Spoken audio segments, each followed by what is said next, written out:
My name is Maya and you're watching Betrayal Trauma Diaries. This is part 2, Baggage and Damage.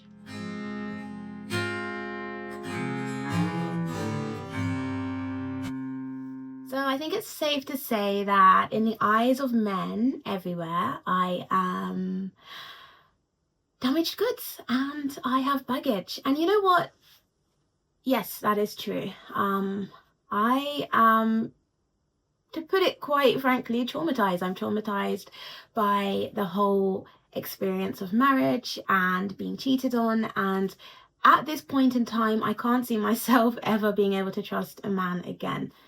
That is raw and unfiltered, and just being completely honest, I really can't. My baggage, however, is my 2 sons, who I often jokingly refer to as thing 1 and thing 2 from the Cat in the Hat, but they're the happiest baggage that I will ever know. They complete me, quite honestly. Like they are my sunshine. My 2 boys are my world. I think going through this whole ordeal has really opened my eyes to how prevalent cheating is, not even only in Japan, but in the entire world.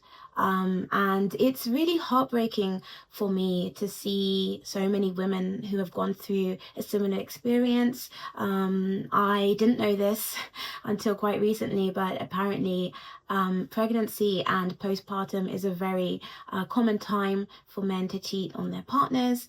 And I just, I was unfortunately a victim of that, and I was, one of those statistics. And it's just heartbreaking, and I just don't know. I just how you can hurt someone, a woman, when she's at her most vulnerable like that is actually beyond me. It's beyond me. I will never understand it. One kind of side effect, and one thing that's come out of all of this, and it's probably part of my betrayal trauma that I didn't expect that a lot of my friendships would become collateral damage in all of this. So let me explain. So I do have a few married friends. I have a few friends who are mothers as well. And one thing I've noticed, with the exception of my friend who got married this year, that's actually one of the main reasons I went back to the UK this year, everyone else, they have a marriage that I honestly, I'm worried for them. Like, I'm concerned, like, honestly, hand on heart, I'm concerned. And I also have Japanese friends, of course, who are married and things. And, I've just really been thinking over these past few months, as I've been kind of going through my betrayal trauma and kind of coming to terms with what's happened, that I do not know a single couple who I think seem happy. Like even going back years and thinking about their relationship and the things that, my friends have told me about their husbands, and I just feel like, are you okay? Like, are you okay? Because now I've gotten out of the abusive marriage. I'm not telling people, hey, you should leave him, dump him, divorce him. I'm not that type, but I just kind of am just like, ooh, is she okay though? Like, I feel so much anxiety. But you just learn to see so many signs and like the patterns of abuse. When you can spot the patterns of abuse, it's honestly terrifying to see your loved ones in certain situations. Also, and this is very sad, but I have at least 3 friends who are, let's just say, they haven't been faithful. And I used to just try and compartmentalize. I didn't really ask for details on that. And I know in 2 situations that they were cheating back on their partner. So the man had cheated on them, and then they kind of like want to get their own back. That, for me, that's not how I roll. That's not something I'd ever do. But I would always think, well, we've got lots of history. Me and my friends, we've got beautiful memories. I'm not going to end a friendship over this. That was my previous stance. Now, seeing just how soul-crushing, devastating infidelity can be. Infidelity can literally take lives. Like, I'm not even... When you get someone who's as sensitive as I am, like, I can see why people literally just over this. Like, I can see why lovers spats and people like over this. I see it. I can understand it.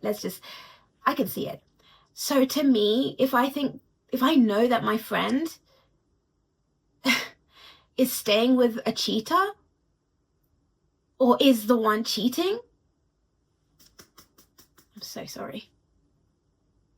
I'm actually so sorry. I can't do it. Because I am nothing but authentic. I am nothing but wearing my heart on my sleeve. And that's why I keep getting hurt. But you know what? I'm not living a lie. I'm not living a lie. And if you are living a lie, you have no place in my life. And I feel like, in a weird way, this betrayal trauma is turning me into a villain in that way, because before I would never have thought to stop being friends with someone because of that. And now, sayonara, baby. Yeah, I'm definitely starting to understand why people's friendships have a tendency to start crumbling around this age, you know, sort of early 30s. It's definitely making sense. I feel really bad though.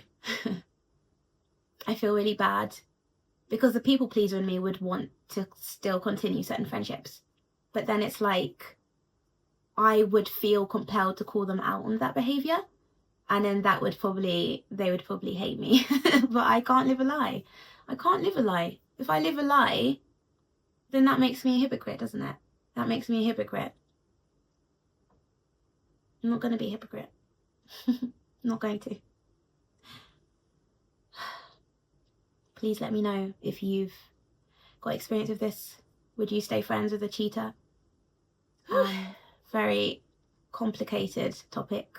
Very complicated topic. We all have our flaws, and I would never, you know, stop being friends with someone just because they had different political views or different religious views. So I'm like, well then why am I ending a friendship over having different morals? It's very hard. It's a very hard decision. But I'm just feeling in my gut